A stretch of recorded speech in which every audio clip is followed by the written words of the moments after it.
Something extraordinary has just unfolded that nobody saw coming.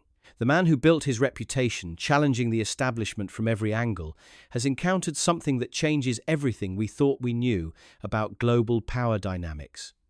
What started as an attempt to step back from the spotlight has evolved into a revelation that exposes the true reach of forces operating behind the scenes. This isn't just another political story. This is about discovering how deep the rabbit hole actually goes. Before we dive into what really happened, make sure you hit that like button and subscribe, because what you're about to hear will completely shift your understanding of how the world actually operates. The footage we'll show later in this video reveals details that mainstream media won't touch. Details that paint a picture so unsettling it makes you question everything you thought you knew about freedom, sovereignty, and who really pulls the strings in our modern world. Picture this. After months of intense public activity, rallies, speeches, and constant media attention, the decision was made to take a step back. Find somewhere quiet, somewhere off the beaten path, somewhere to recharge away from the cameras and the chaos. The destination seemed perfect.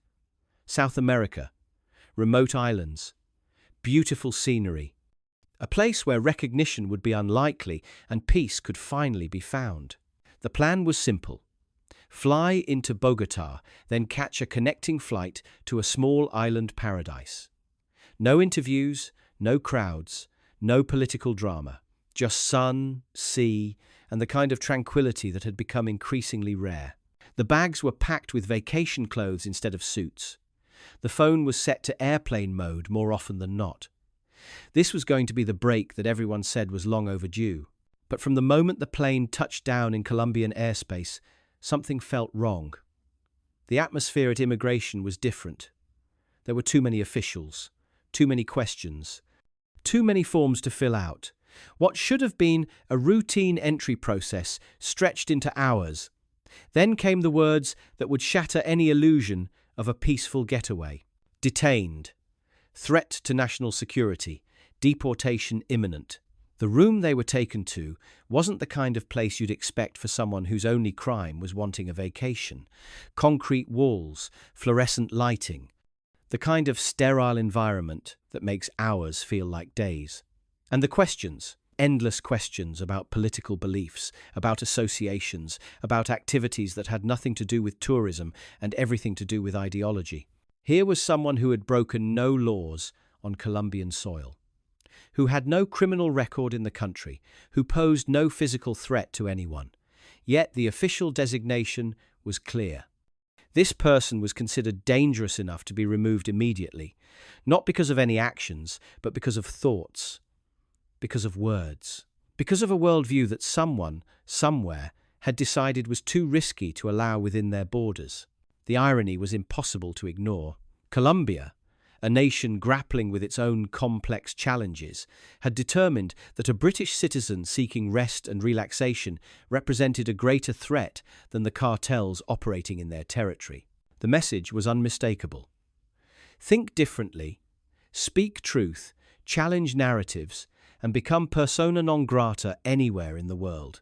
But the story was far from over. After hours of detention, a glimmer of hope appeared. Instead of immediate deportation back to the UK, there was an option. Book a flight elsewhere. Choose another destination. Maybe this was just a Colombian quirk. Maybe other countries would be more welcoming to someone seeking nothing more than a peaceful holiday. Panama seemed like the obvious choice. Close by, beautiful Caribbean coastline, and surely more tolerant of tourists who happen to have controversial political views. The flight was short. The hopes were cautiously optimistic. Perhaps this was just a minor detour in what could still become the relaxing break that was so desperately needed. Landing in Panama City, the tropical air and palm trees suggested this might be the fresh start the trip required. Walking through the terminal, there was a sense that maybe, just maybe, the Colombian experience had been an anomaly. Panama was different. Panama was business-friendly, tourism-focused. Panama would surely welcome someone looking to spend money and enjoy their country. But history has a cruel way of repeating itself. Within minutes of presenting documentation at Panamanian immigration, the same script began playing out again.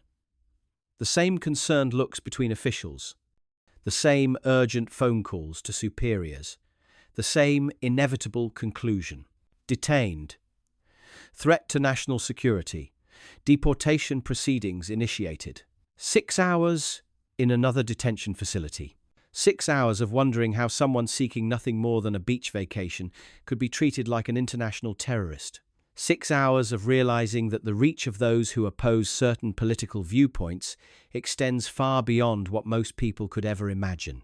The Panamanian detention room was marginally better than the Colombian one. A few more people to talk to, better food options, but the underlying reality remained unchanged. This was someone whose very presence was considered so dangerous that multiple nations were willing to risk diplomatic incidents rather than allow them to remain. What made the situation even more surreal was the kindness of fellow detainees. People from various countries, dealing with their own immigration challenges, sharing food and conversation.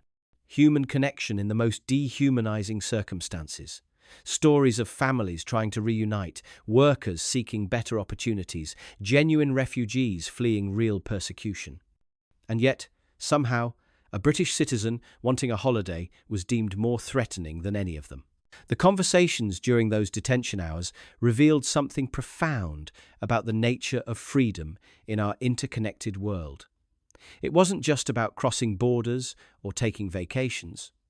It was about the realization that certain ideas, certain perspectives, certain ways of thinking had become so feared by established powers that they would coordinate across continents to prevent their spread. Think about the implications of what was happening. This wasn't happening in authoritarian regimes known for suppressing dissent. This was happening in democratic nations, countries that pride themselves on freedom and openness, countries that regularly lecture others about human rights and civil liberties. Yet here they were, treating political beliefs as grounds for exclusion. The food runs during detention became small acts of rebellion. Buying pizza for fellow detainees, sharing chicken and chips with people from completely different backgrounds. Finding humanity in places designed to strip it away. These moments of connection highlighted just how absurd the situation had become. Here were real people with real stories, and yet the person buying them dinner was considered the threat. Social media posts from the detention centers told their own story. Pictures of airport pizza, videos of conversations with security guards. The mundane reality of being treated as dangerous while doing nothing more threatening than ordering pepperoni.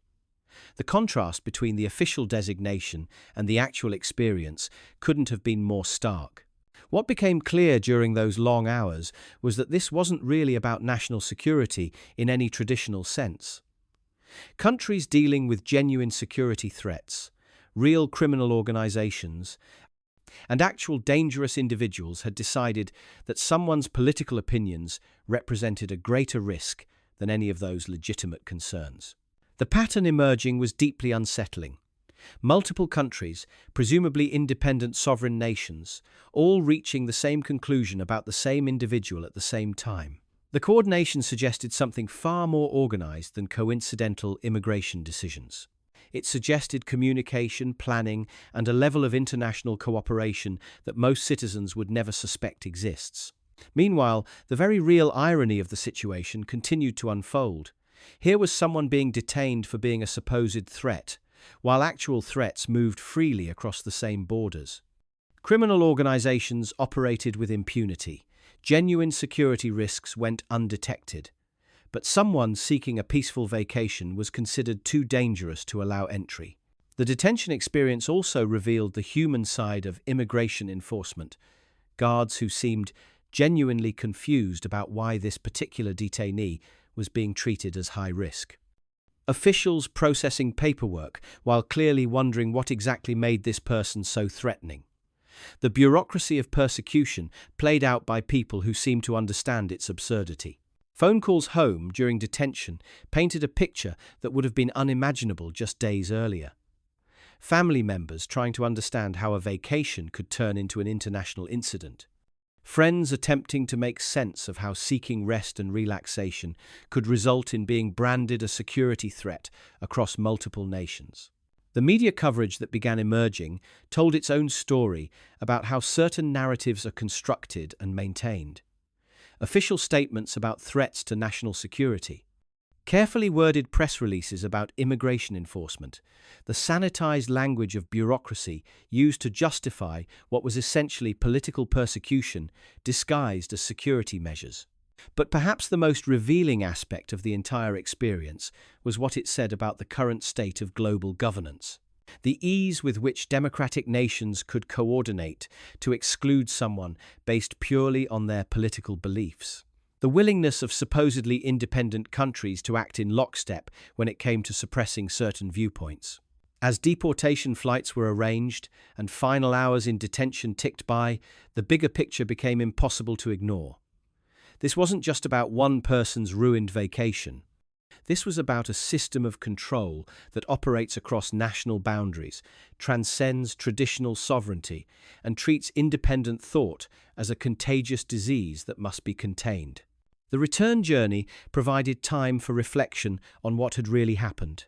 2 countries, 2 detention centres, 2 sets of officials, all reaching the same conclusion about someone whose only crime was holding unpopular political opinions. The coordination required for such synchronized responses suggested planning and communication that went far beyond routine immigration procedures. Landing back in familiar territory, the contrast couldn't have been more stark. Here was someone who could speak freely, organize events, address crowds, and engage in political activity without restriction. Yet step outside these borders seeking nothing more than rest, and suddenly become a threat requiring immediate removal.